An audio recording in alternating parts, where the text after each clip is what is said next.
Yo guys, what is going on? Coming to you with the deck profile I played, the deck I played for Nationals this past weekend. This is going to be Beelstar Control.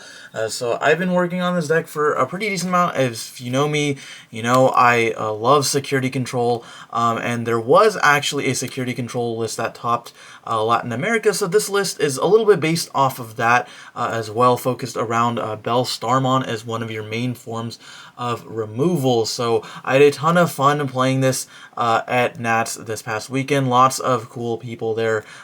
Some easier matchups, some more difficult matchups. But if you want to know exactly what I played against, there were 9 rounds. I'll probably put like my match record like on screen somewhere. But yeah, so I played against a decent amount of Gabu, one Jesmon, one security control mirror.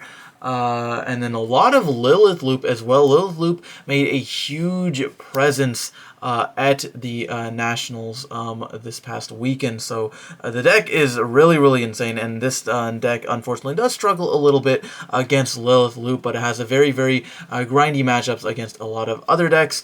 So there's just lots of cool aspects to it. So let's go ahead and get into it. I'll kind of explain my card choices. So of course for the eggs, just 4 copies of Upamon. This is the yellow source for the deck, so most of the time you're not even really evolving over him, but I am playing a couple copies of Salamon, so being able to just evolve and then you draw your card off of the Upamon and then recover off the Salamon is pretty nice. But of course he's just mainly there for the color requirement. So then for the kind of Digimon, your boss monsters here, 4 copies of Omnimon's Wart Defeat. So this card single-handedly wins you games. There's been a lot of times where this is revealed off of security, and then I just swing with this multiple times because Gabu doesn't really have a way to out this aside from Kokaitis Breath, but because I'm playing such a high purple level 6 count, I can often just bring him back onto the field, and that's the other thing. I wanted to see this a lot versus the Gabu and Agu matchups against the Bond decks, because this is the only card in the game that interacts with Tamers aside from like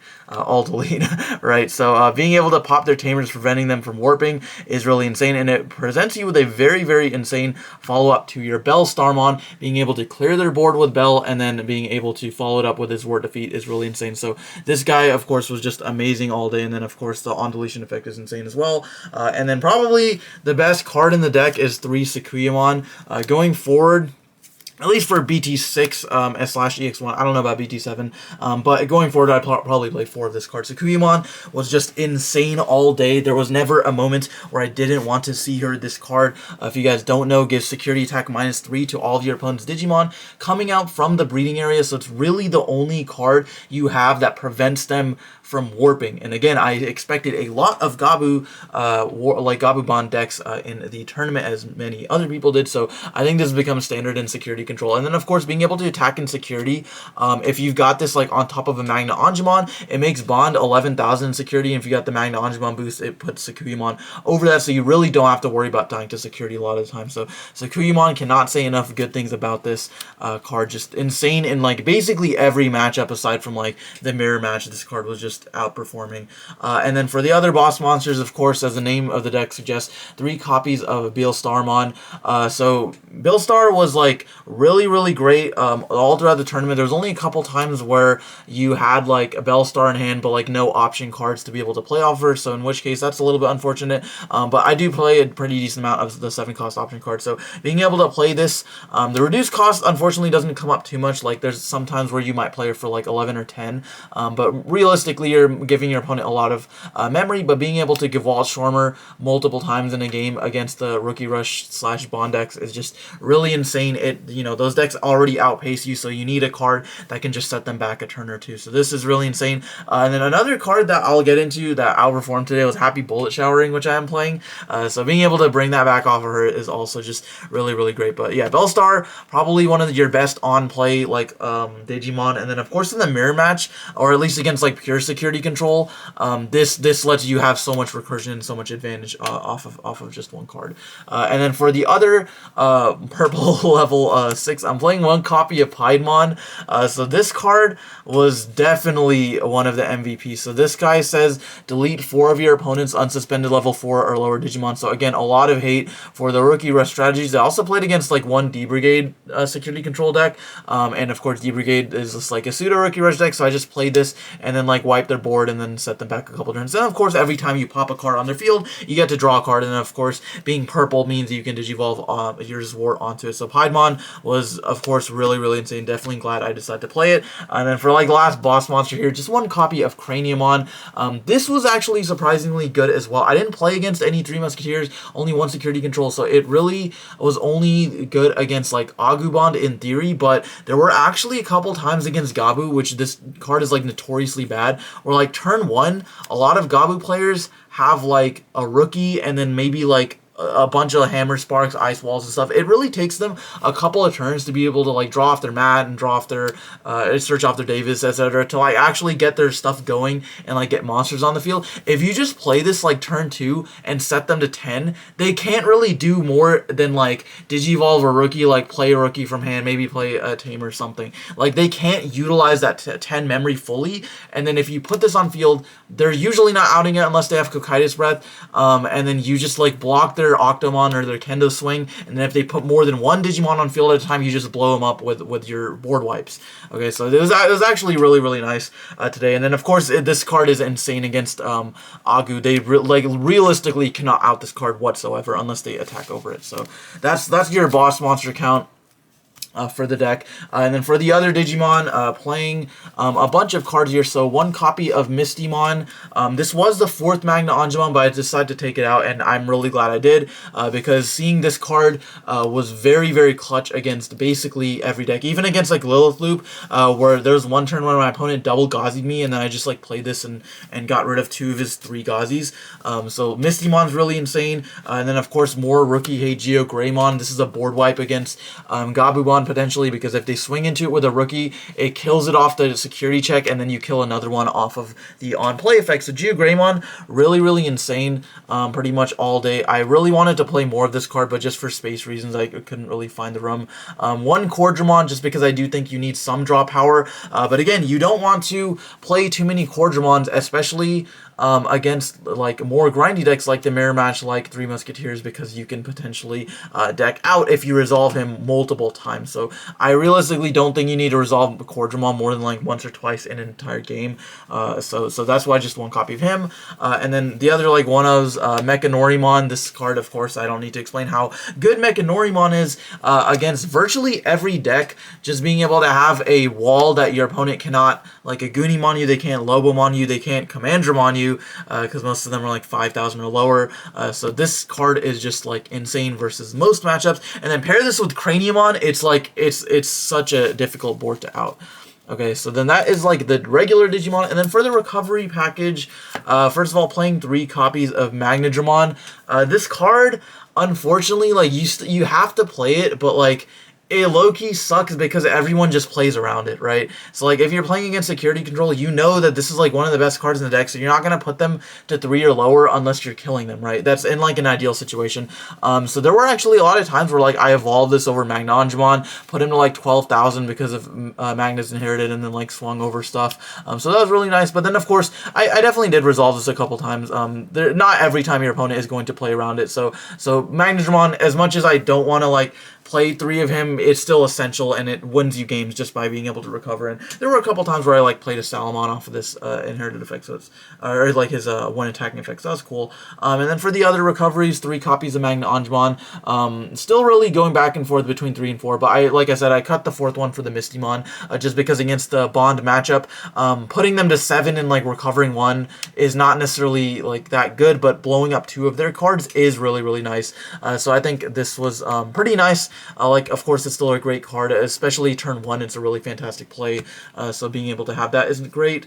And then for the other recovery cards, 3 copies of Salamon. Honestly, again, this card underperformed. Just the best part about it was that it just gives you a draw, but a lot of times you're just sitting in your breeding area until you're ready to go to like go for lethal, or like I said, if your opponent puts you to 3 or lower, and then they're not killing you, that's a very rare scenario. So this didn't come up like as much as it probably should have, but just just being able to get a draw is like nice, and I still think you need to play him. So 3 copies of Salamon there, and then probably like one of the cards that like makes his deck actually function is 4 copies of Reinforcing Memory Boost. I'm very sad to see this card going to 1, but for a good reason, right? Because this card gives you way too much value. You play this for 6, you stack your security with a very powerful like block card or a Zord Defeat or something, you get a plus to hand, and then you get to play, use its delay effect to gain 3 memory as well. So for essentially like a net 3 cost, you're recovering 1, getting a plus, and stacking your security all in 1. So